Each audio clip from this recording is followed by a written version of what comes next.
দেখুন, আমরা এখন মুসৌরিতে একটি মসজিদের সামনে আছি।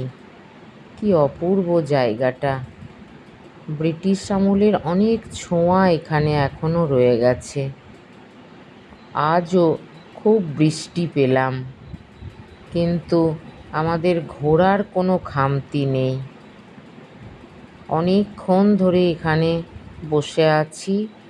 এরপর আমরা বাইরের দিকে যাব আরও দেখতে। গান্ধীজির মূর্তি দেখুন, তার পদতলে আমরা বসেছি। এদিকে ব্রিটিশ আমলের মুসৌরি লাইব্রেরি।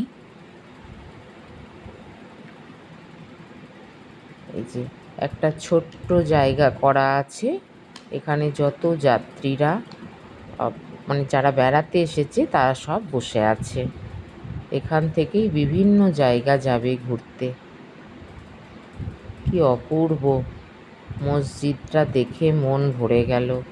এভাবেই যেন আমরা সারা ভারতবর্ষে হিন্দু মুসলিম সবাই মিলেমিশে থাকতে পারি। গোল্ডেন কালার আর সাদা দিয়ে পুরো মসজিদ